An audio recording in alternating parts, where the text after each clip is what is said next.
All right, guys.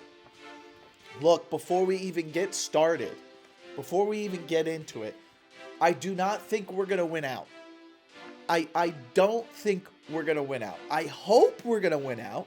I hope the Dolphins are going to win out.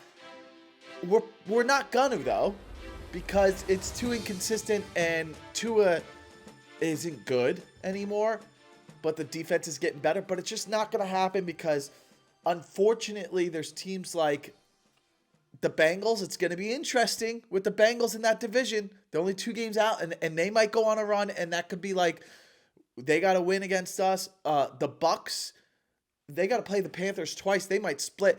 The Bucks are going to desperately need to win against us. And unfortunately, even though the Patriots are the 1 seed and they're dominating, they're probably going to have to win that game to clinch the 1 seed. So everybody we are playing is in a must-win situation. There isn't one game that is like, besides the Jets game coming up this week, that would be the only game where like, okay, we can easily win the Jets game, but Steelers are in a must-win, Bengals are in the must-win. The next 5 games, 4 of the last 4 games are all playoff games. It's all playoff games, and I would say we would go 2-2 at best. And, that would be cool. If we end the season 8-9, the same as last year, that would be incredible based off of how we started. But if we went 3-1, I'd be like, wow, that's crazy. But to go 10-7, that is the only chance to get to the playoffs. So I don't think we're going to go playoffs, but I am going to get into the episode of what would have to happen to get to the playoffs. So before we get there, like, subscribe, join my channel. I'm for the Miami Dolphin fan base. I teach you guys how to stay positive. I teach you how to be delusional, and I teach you how to cheer for a team when they disappoint you. And that's what this channel's about. Okay, let's get into it. Tua, my first note here, Tua, he's not athletic anymore. Is he phoning it in? Is he phoning it in? I was talking about this with someone. I go, look, he's got a big contract. He doesn't want to get hurt again and have to retire. I think he knows and his family knows and everyone around knows.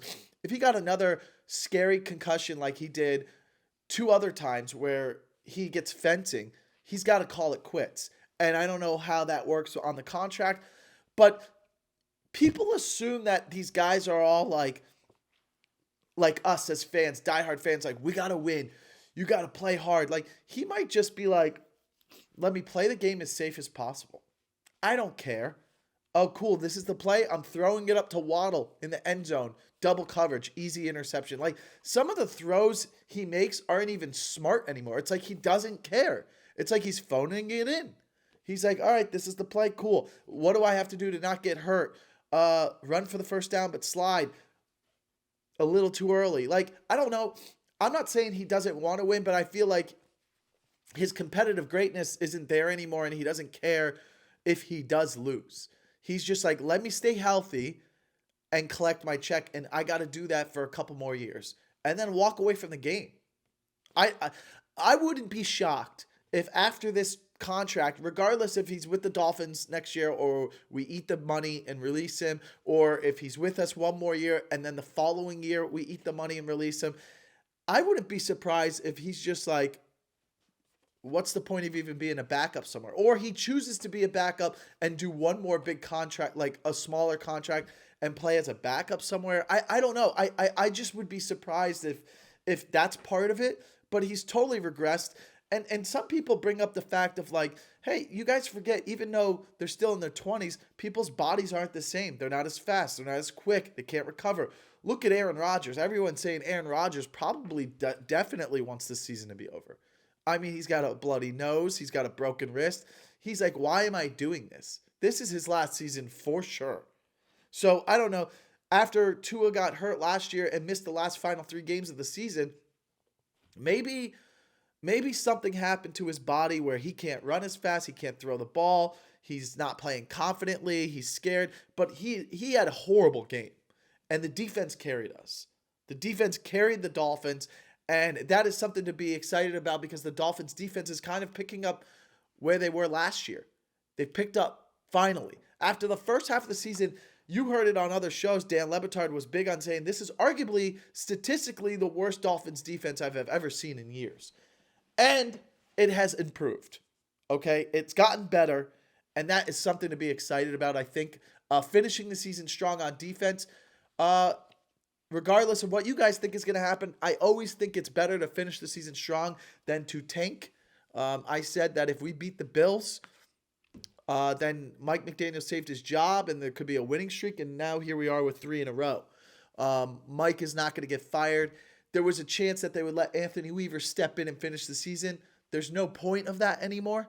Even if the Dolphins were to lose the next 3, what's the point of watching Anthony Weaver step in for the final 3? You would just lose out. If we lost to the Jets, I would think we would lose to the Steelers, and then what would be the point of even firing him right now? Could there be a chance if they... I just don't think this team will lose all the games, but as I look at the schedule, we have Jets, Steelers, Bengals. Look, there is a chance they could lose all of them, and then I think Mike McDaniel will get fired. But I think Mike McDaniel, if he gets 2 more wins, if he gets to 7-10, I think he's probably saved his job. I could be wrong, but I think 7-10 saves his job. I think 8-9 for sure, and anything above that is incredible and an achievement based off of what he's had to deal with. And I'd like to see him with a new GM and a new quarterback, or maybe the guy who stepped in as GM stays the GM. That could be a thing too. Devon Achane is a superstar, and we got to pay him. Obviously, we have to pay him. I hope we pay him. I don't think that they would. I mean, unless, look, is there a place where he's on his final year of his rookie contract next year, and he's playing, and we don't agree on a contract, and we're kind of like still in this middle like rebuild situation, and we can flip him for a first and multiple picks to a contender, and that helps us for the next year draft getting a quarterback? I would be okay with that. I would be very sad because I want the next jersey I buy to be an Achane jersey. I want it to be him. I want to retire my Tua jersey, and I want Achane, and I want to know that he's going to be with the team for at least 3 or 4 more years. So I would like him to stay. I think he's going to be a $10 million a year back. I think he's going to get $40 million probably. $50 million, and he deserves it. So do we pay him? But if you don't pay him and you look at our future and you're like, well, we got Tua and we probably don't draft a quarterback this year because I don't think we're going to have a good one that we like. Maybe the new GM likes one in the second round. I don't know. Maybe they keep drafting until they see if there's a guy that they like that's going to replace Tua.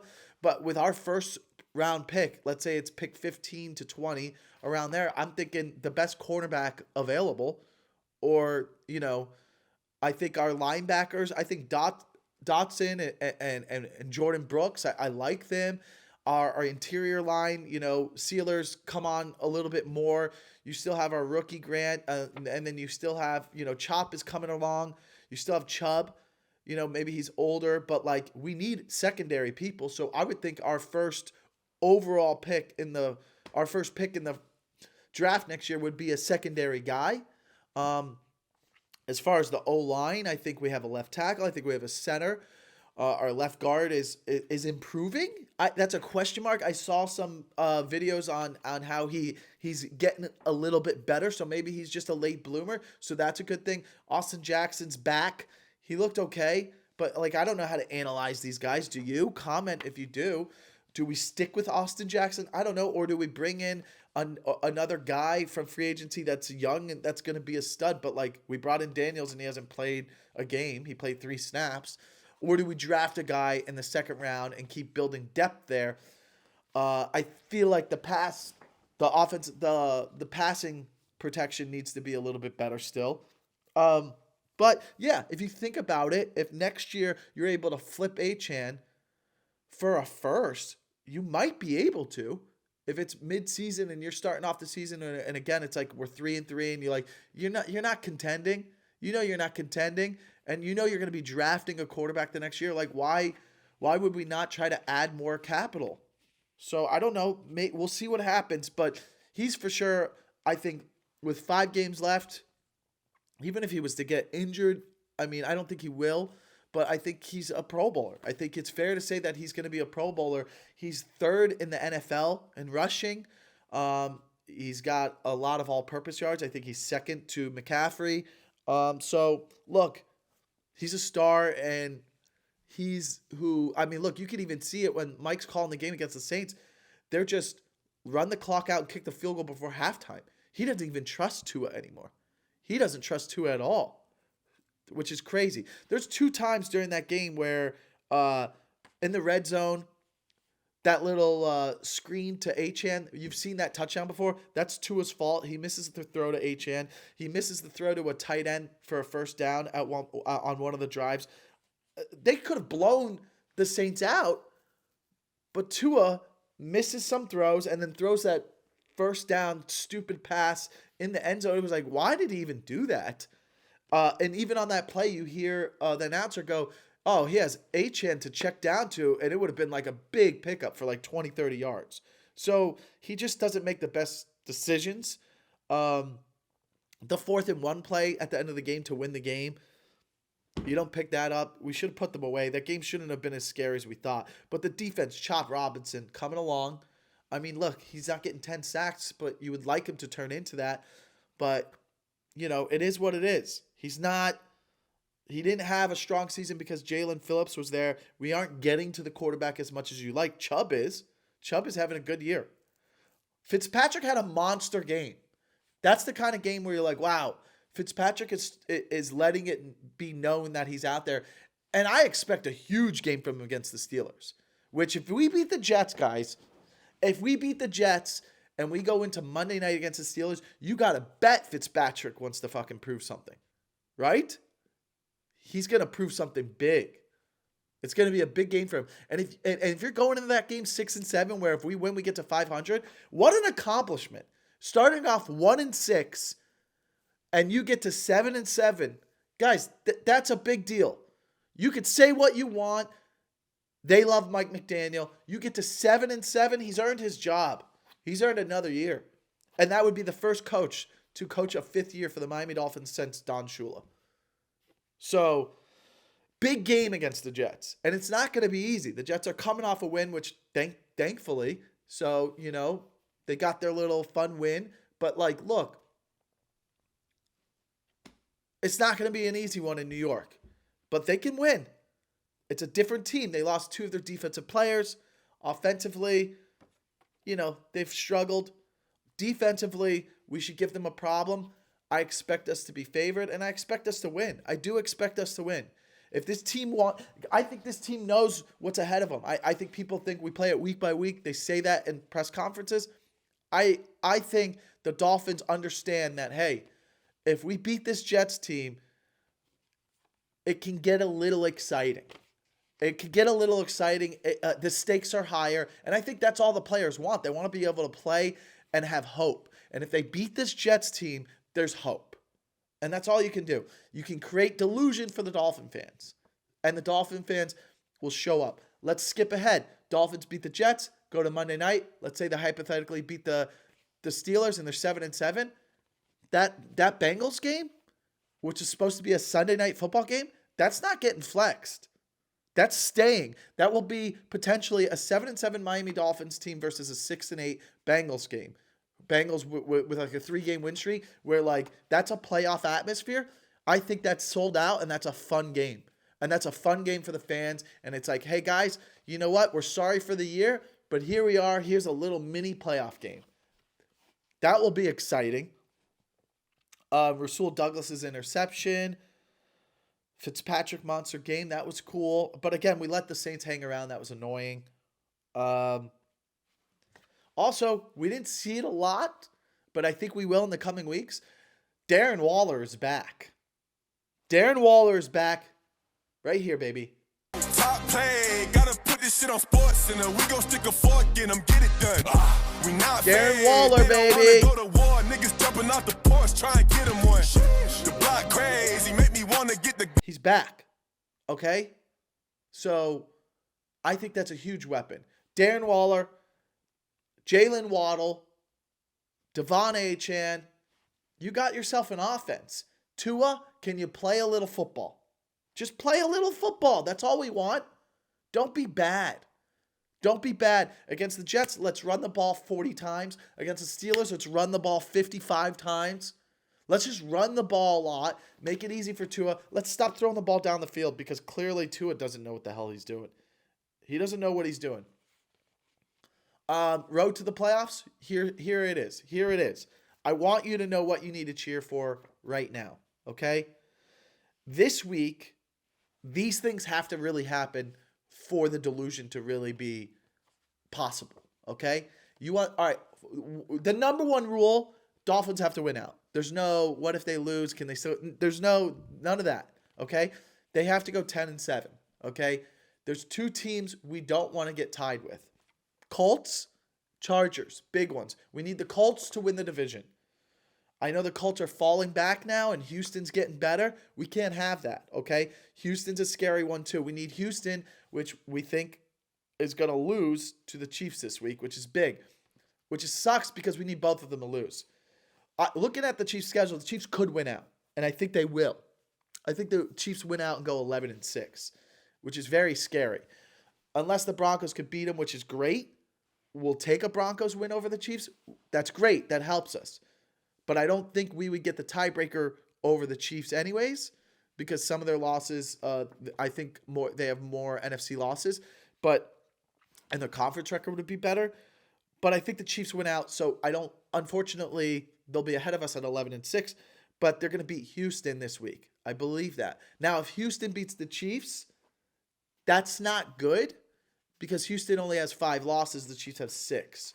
So, yeah, the Chiefs will have 7 losses. But again, I think if the Chiefs and Dolphins end 10-7, I think they still have the tiebreaker over us because of the conference. And then even if our conference record is the same, it goes to similar games played against similar opponents or something. I just have done the playoff predictor.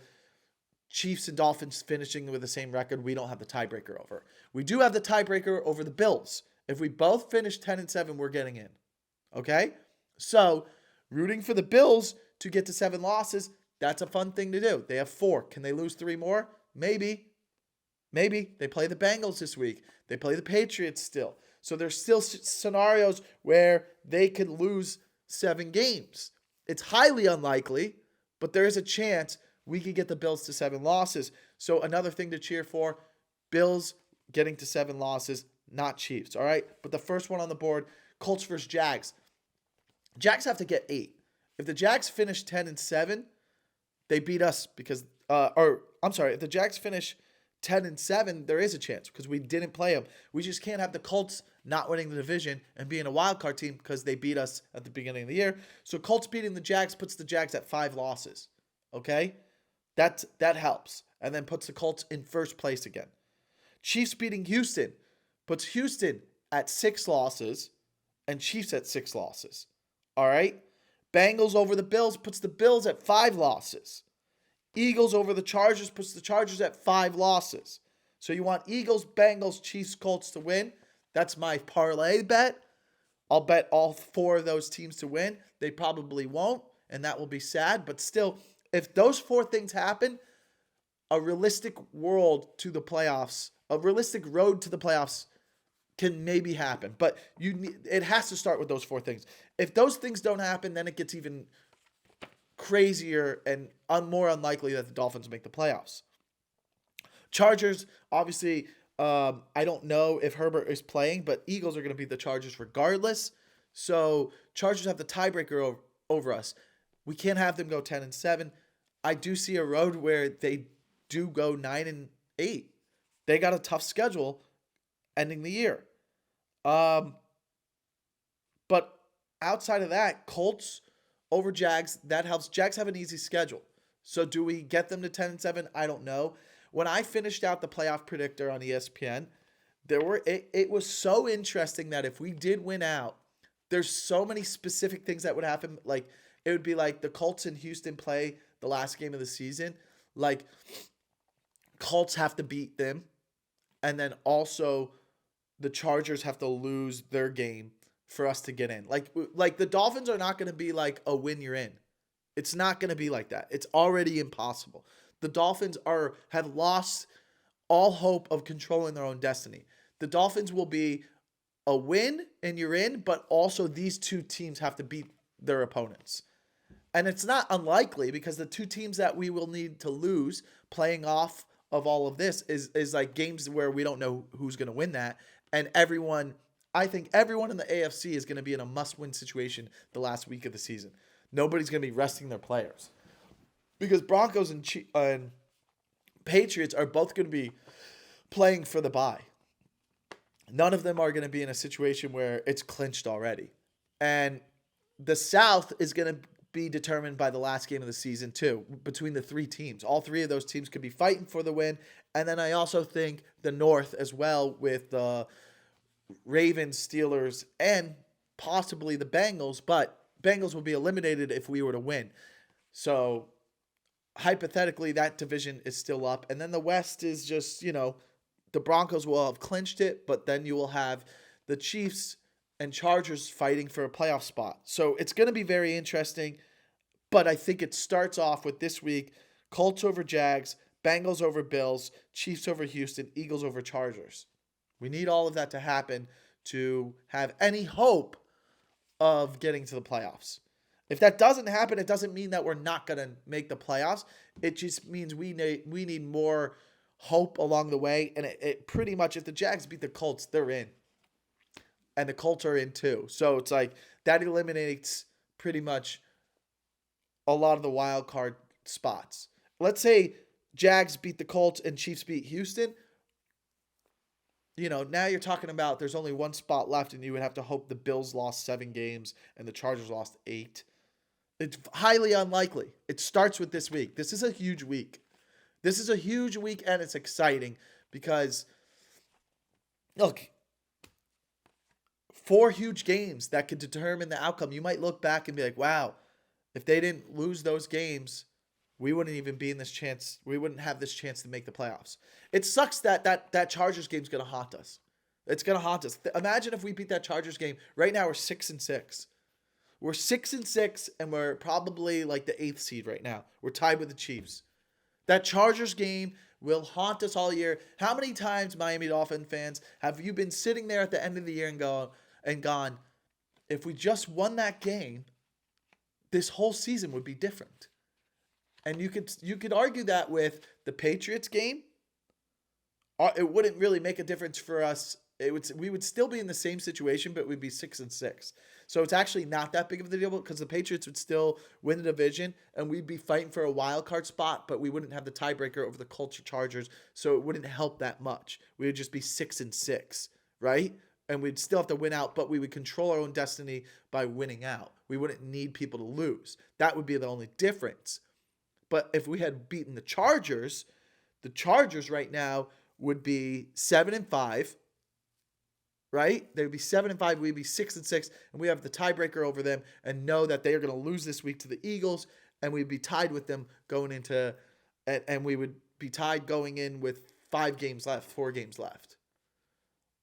Ravens, hopefully we don't worry about because they win the division, but that Chargers game is going to haunt us the most. I mean, the Panthers game is irrelevant. We should have closed that out and won that game. And if the defense was playing how they are today, maybe we would have.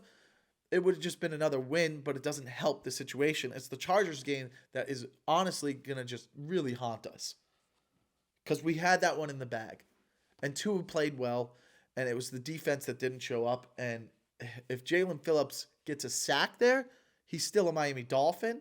Chris Greer's still a GM. And the Dolphins are probably going to maybe get in the playoffs. It's just a different game. The Jalen Phillips not sacking Herbert right there at the end of the game changed the history, changed the future of the Dolphins. Can you guys tell I had a lot of coffee without breakfast? But that's crazy to think that if Jalen Phillips sacks Herbert right there, Greer probably doesn't get fired. Maybe he does because then we lost to the Browns, beat the Falcons, but then we lost to them. Maybe he does. But it's a different situation for sure. It's a different situation. So, I don't know. Tell me what you guys think in the comments. Let me know what you think. I know it's not going to happen, but it's fun to play delusional what if. So, let's just win one game at a time. If we beat the Jets this week and a lot of these things happen, we have a little bit more clear understanding of what would have to happen going forward. So, I just want a big game. I want to watch a big game. And if we don't beat the Jets, it's over. But if we beat the Jets, we have a big game. A big Monday Night Football game. That's fun. That's a fun game. That's fun. That's exciting. We get to watch, eat popcorn, and be like, here we go. Ooh, here's another primetime game that we're not going to win. But if we do, we can get excited and cheer. So let's see. Tell me what you guys think. Thanks for watching. Oh boy. I'm excited. Happy holidays.